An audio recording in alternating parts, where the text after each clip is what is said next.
السلام علیکم ورحمۃ اللہ وبرکاتہ۔ بسم اللہ الرحمن الرحیم۔ کل نفس ذائقۃ الموت۔ معزز سامعین، ہر ایک جی دار نے موت کا ذائقہ چکھنا ہے، ہر ایک نے مرنا ہے۔ میں آج آپ کی ایک اہم مسئلے کی طرف توجہ دلانا چاہتا ہوں۔ توجہ سے ویڈیو کو سماعت فرمائیں، انشاءاللہ الرحمن بہت فائدہ ہوگا۔ میت کے جسم کے اوپر اکثر لوگ آیت کریمہ لکھ دیتے ہیں، کلمہ طیبہ لکھ دیتے ہیں اور اس کا نام لکھ دیتے ہیں۔ میت کے جسم کی بات کر رہا ہوں، جسم کی۔ تو یہ بات بالکل قطعاً ناجائز ہے، حرام ہے۔ میت کے جسم کے اوپر نہیں لکھنا چاہیے۔ امام ابن الصلاح رحمہ اللہ تعالیٰ سے پوچھا گیا کیا میت کے جسم کے اوپر لکھ دینا چاہیے؟ جسم کی بات کر رہا ہوں۔ کہا بالکل نہیں لکھنا چاہیے، حرام ہے۔ وضاحت انہوں نے کی، کہتے ہیں کہ میت کا جسم قبر میں جا کر پھٹ جاتا ہے، اس سے پیپ نکلتی ہے اور بہت سارے معاملات ہوتے ہیں جس سے ان قرآن کی آیات کریمہ کی بے عزتی ہوگی اور جو کلمہ طیبہ لکھا ہے اس کی بے عزتی ہوگی۔ دوسری بات، کیا میت کے کفن کے اوپر لکھ دینا چاہیے؟ جسم کے اوپر نہیں لکھنا چاہیے تو کیا میت کے کفن کے اوپر لکھ دینا چاہیے لا الہ الا اللہ محمد الرسول اللہ یا اس مرنے والے کا نام؟ تو پیارے مسلمان بھائیوں، اس میں بھی کلمہ طیبہ کی بے عزتی ہوتی ہے۔ ہم جب کفن کے اوپر لکھ کر اس کو زمین میں ڈال دیتے ہیں تو جو معاملہ سیم جسم کے ساتھ ہوتا ہے وہی لباس کے ساتھ بھی ہونے والا ہے۔ تو اس وجہ سے کلمہ طیبہ بھی ہم کفن کے اوپر نہیں لکھ سکتے۔ ہمارے ہاں اب کچھ دنوں کی بات ہے، ایک فوتگی ہوئی، ہمیں بلایا گیا غسل دینے کے لیے۔ ہم گئے وہاں پہ، ہماری مسجد کے ایک نمازی بھائی محمد سمان صاحب وہ بھی ساتھ گئے، انہوں نے غسل دینا تھا۔ میں تو ساتھ ان کی جناب علی ایسے ہی چلا گیا ان کی کچھ نہ کچھ مدد کرنے کے لیے۔ جب وہاں پہ گئے میں وہاں پہ بیٹھا رہا تو ابھی مکمل نہیں ہوا تھا غسل، مجھے گھر میں آنا پڑ گیا، نماز کا ٹائم تھا، میں گھر میں آ گیا۔ پیچھے سے بعد میں عثمان بھائی جب واپس آئے تو انہوں نے آ کر کہا کہ ان گھر والوں نے تو میرے ساتھ جھگڑا کیا۔ میں نے کہا کس بات میں جھگڑا کیا؟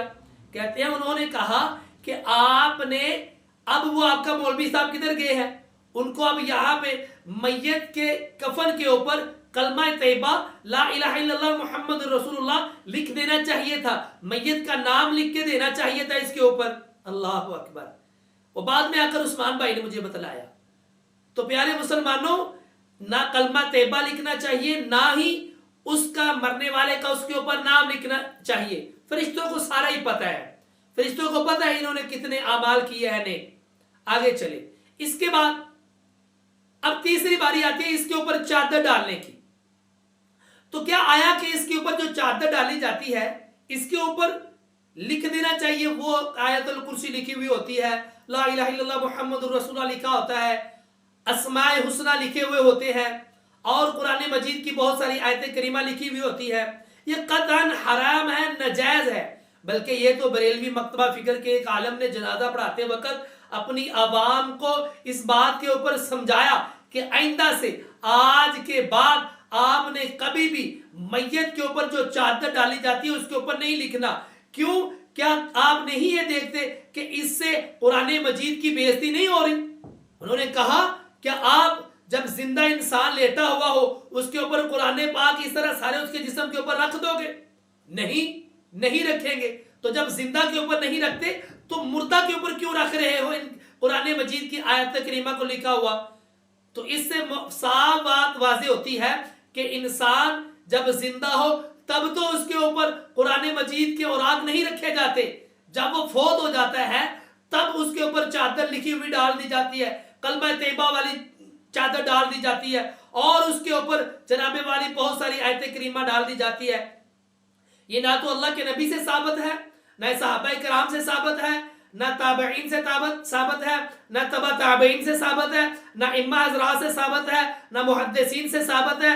دین اسلام میں کہیں بھی اس کا وجود نہیں ملتا۔ یہ آج کل کے جو جاہل طبقہ کے لوگ ہیں انہوں نے میت کے اوپر یہ بڑے بڑے کلمے، یہ بڑی بڑی چادریں کلمے کے ساتھ لکھ دی، اس کے اوپر ڈال دی، اور اس سے میت کو کوئی فائدہ نہیں ہوتا، مرنے والے کو وہی فائدہ ہوتا ہے جو اس نے دنیا میں نیک اعمال کیے۔ میں دعا کرتا ہوں جو جو اس کائنات میں چلا گیا، رب العالمین سب کی بخشش فرمائے، توحید پرستوں کو اللہ معاف فرما کے جنت الفردوس عطا فرمائے، اور اللہ پاک ہمیں قرآن اور سنت کے اوپر عمل کرنے والا بنائے۔ وآخر دعوانا ان الحمد للہ رب العالمین۔